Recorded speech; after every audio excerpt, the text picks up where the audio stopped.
It's day 2 of my pre-Christmas road trip. I am down here in Somerset and I've got to go across to Brighton.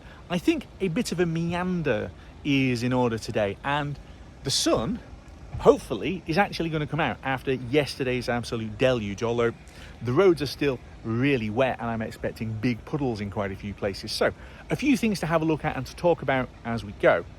How easy is it just to waft along with my Tesla when you're in no hurry at all?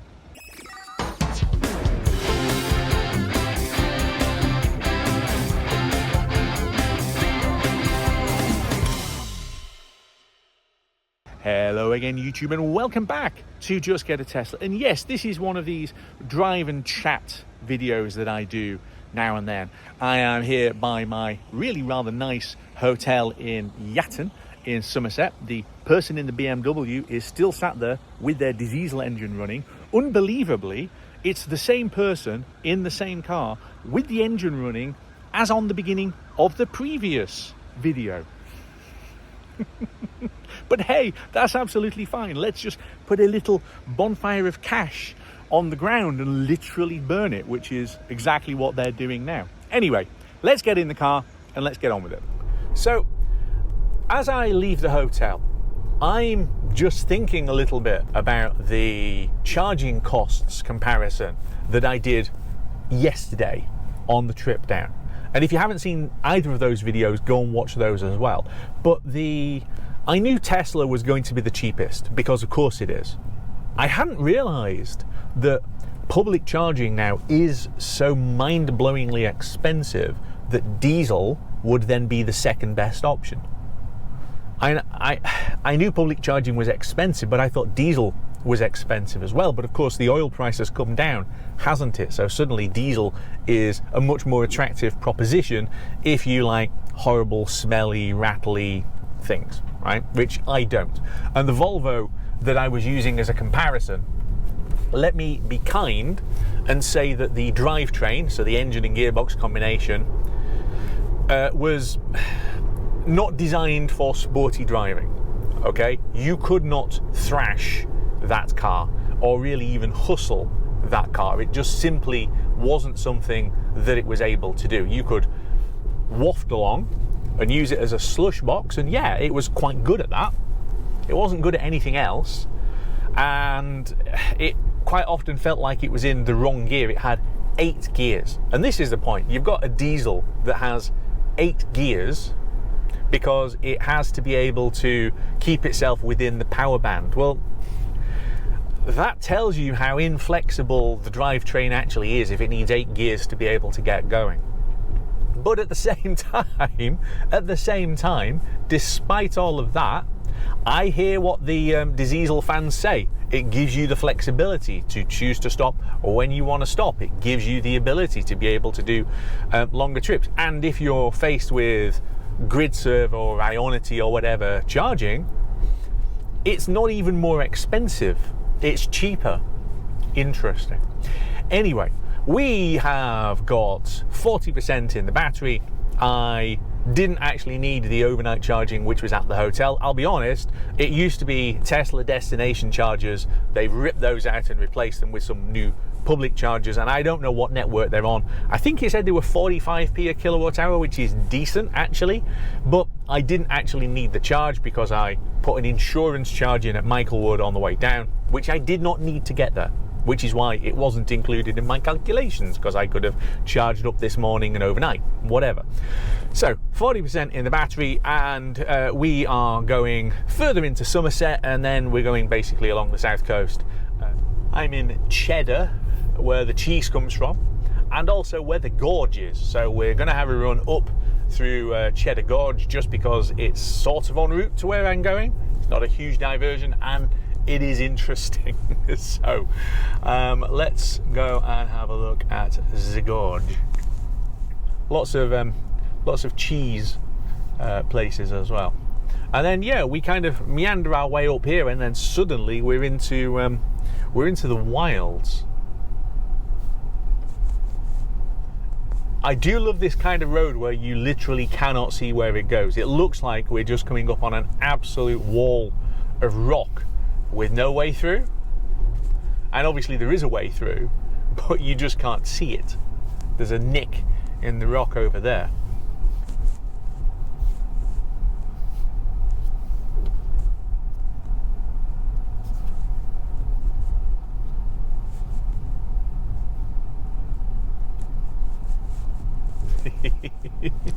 Yeah.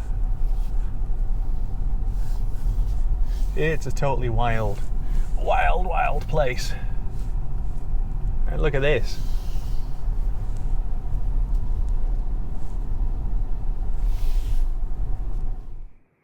It's someplace, Cheddar Gorge, and it just goes up and up and up. But I just thought I'd take a stop here while it's really quiet. And this is the point in the video where I want to thank today's sponsor, which is 3W floor mats. So I have got a set of 3W mats in my car, and that means that I know that I don't have to worry about mud or dirt or anything getting on the inside of my car. Let's find out more.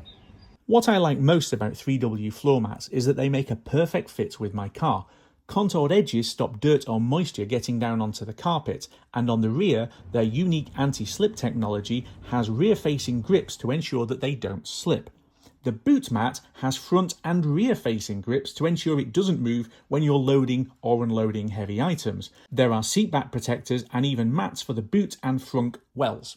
3W floor mats also offer clip-in carpet inserts. You can have soft carpet beneath your feet in the summer or remove them completely in the winter for easier to clean rubber. The choice really is yours. Winter makes it hard to keep the inside of your car clean, but with 3W floor mats, it's easy. These mats come with removable carpet inserts which simply clip in and out, and beneath is 3W's Thorex TPE rubber. Wash these with a hose or a jet washer and then shake them dry. The dirt runs off with the water. 3W produce floor mats for lots of different vehicles, including my Tesla Model Y. Each one gets its own custom design for the best fit and style for your vehicle. So if you want to get your own set of 3W floor mats, then please use the referral link on the screen below. It gets you a nice discount and it helps the channel. I really recommend these ones with the carpet inserts. They are worth the extra money because they are so versatile. Anyway, back to the video and the Cheddar Gorge. It's just slightly awe-inspiring when you get these crazy bits of landscape like this. I mean, you've just got rock, you know, split in half, and then all these things behind it, and then, oh hello, what's this? Sheep?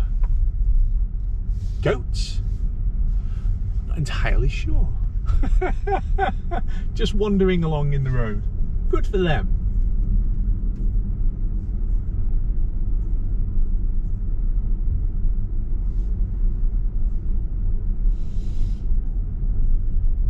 And then when you get a little bit higher up, there's a bit more greenery. So you've then got, you know, grass and moss growing on the sides because they're not quite as sheer.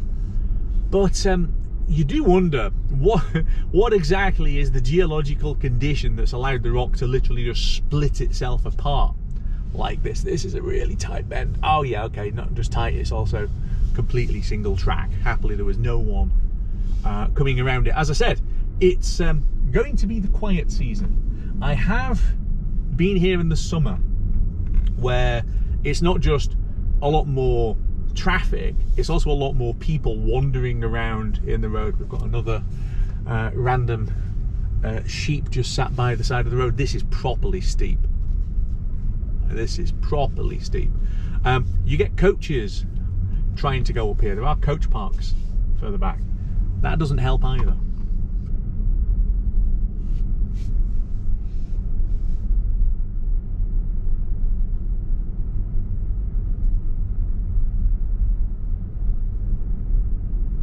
And up we go.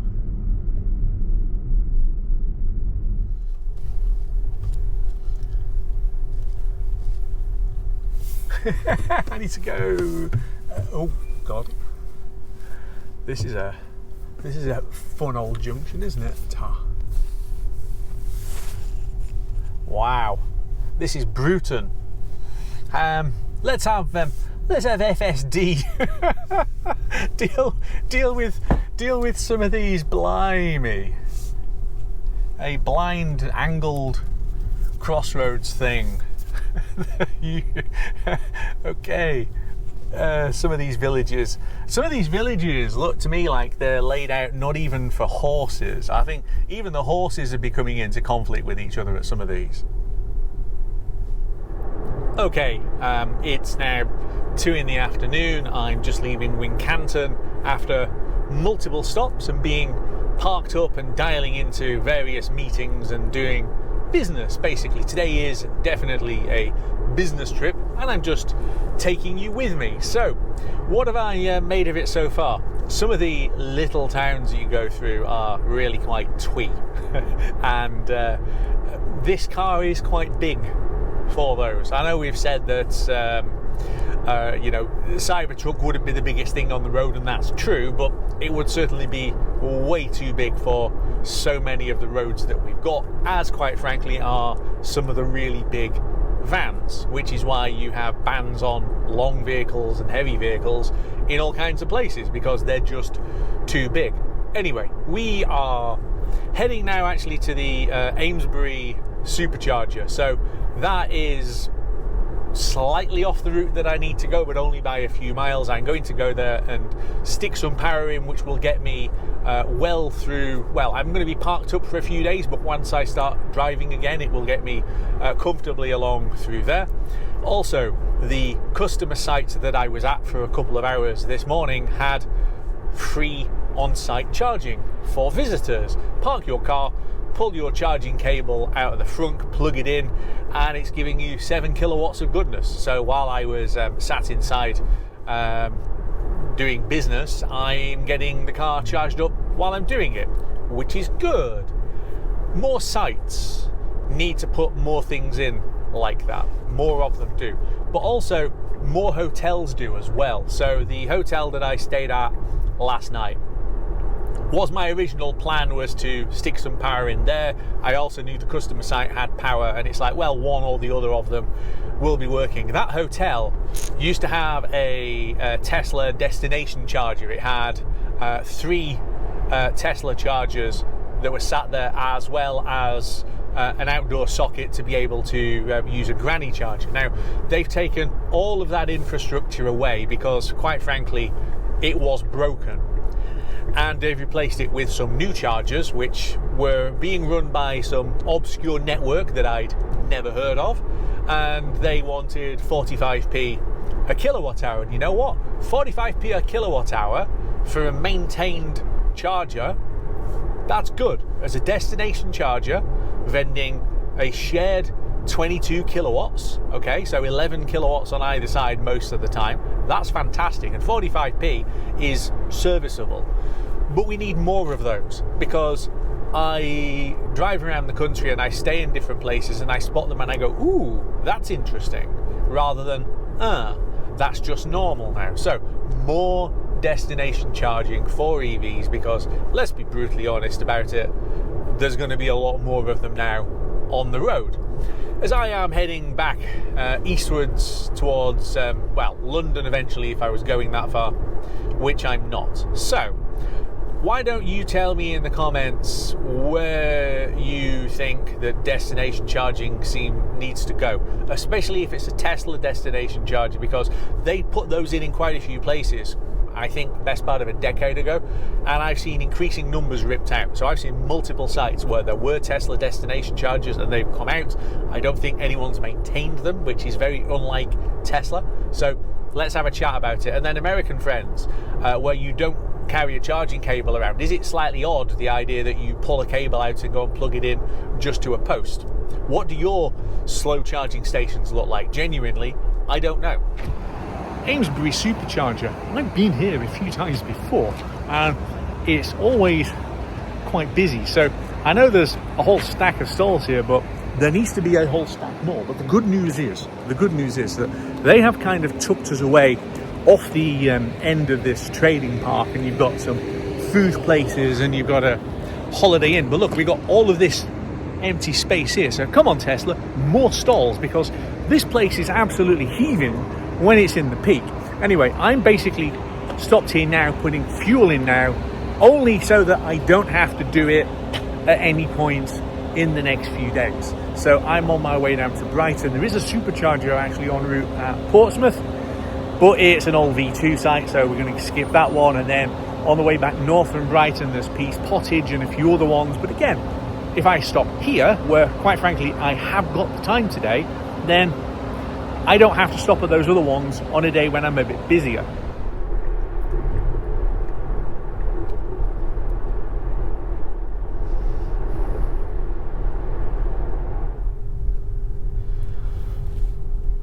On our way west towards Brighton with 20 miles to go, and it's saying it's going to take me 45 minutes to do 20 miles. You do the maths. This is just a trundle because, as usual in the UK, we haven't actually bothered to build half of the roads that we need. In this case, the A27 goes from basically a motorway to a fast dual carriageway to a little trundle, and then you get down here and then look, you can see it's back to the fast dual carriageway where they just didn't build this section. Fantastic. So it's going to be a bit of a trundle, but it could be worse because I'm trundling in traffic and I'm doing it in a car where I can go and stop by flexing my right foot. One pedal driving in traffic is a revelation. Even compared to an automatic, it's much better. The one pedal bit is on, off, and off we go. Compared to a manual gearbox with a clutch, this is transformative. And obviously I used to drive a manual gearbox. I had manual gearboxes for a long time in all kinds of different cars. Constantly having to do that with a clutch in traffic is both wear on the clutch and it's also wear on your ankle. So this is much better. This makes it as relaxing as it possibly could be. And sure, this is the point where I'm sure that FSD could take some of the stress off. I mean, look, no, I can't put autopilot on. I can't even show you what autopilot. Yeah, here we go. Fine. I could put autopilot on to trundle down here, but autopilot isn't very good on this kind of road, and even Tesla say really don't use it. I mean, I do for testing purposes, but look, we can now speed up. Just as a thought, actually, so I've just used the right-hand scroll wheel to set the maximum speed. Okay. Now, as I understand it, with the current version 14 of full self-driving on hardware 4 vehicles, the major complaint that practically everybody seems to have is speed management of the car, in that it's either psychotically fast, dangerously fast, or it's plodding and creating accidents almost because it's going too slowly. Well, I know it's supposed to be full self-driving, but at the point where, with respect to it, it isn't solved, despite all of the "we've solved it" claims, why not just use the scroll wheel to set the speed? Because that way, if the driver, while it's still in development, if the driver wants to change the speed of the vehicle, simply use the scroll wheel, the right-hand scroll wheel, as I just did back there on autopilot. Use the scroll wheel to set the speed. Why can't that be done? Yeah? I mean, I'm sure at some point that they will get there with full self-driving and then the speed will be intuitively right. But at the moment where it's wrong, why not just allow that little bit of control where clearly it would be a benefit? I just don't understand. On the final run into Brighton, and traffic at the moment is being nice to me, finally. Everybody who is coming out of the city appears already to have come out because it's not even chaotic going the other way. This is fine. Blimey. If you're the moped rider, is that really a good idea? I mean, I thought the van was pushing it. Never mind the guy on the moped. That's just silly. Anyway. Oh, are we supposed to do? Right. I can see some interesting efficiency numbers and things on the screen as well. So since we left the Amesbury Supercharger, it's 94 miles and we've done 225 watt hours per mile, so 4.5 miles per kilowatt hour, which again is stunning. And the overall trip number for today is 246 watt hours per mile across 166 miles, which again is great. It's more than 4 miles per kilowatt hour. So despite the fact that, you know, traffic's been horrible for chunks of this, and despite the fact that, you know, we're pretty much at Christmas now, the car continues to be fantastically efficient. So that is that's great. At the hotel now, and that was an interesting little meander, and I hope the discussion on things like charging points at hotels and industrial sites kind of stirs a little bit of interest. I do think we need a big push to install more chargers in more places, because with the best will in the world, if it's always be charging, and that's always a good policy, we are going to need a lot more of these posts going in. So again, put into the comments where you think there's big gaps, other places where they could be put in. Let's have a chat about it. And I will see you back here very soon on Just Get a Tesla.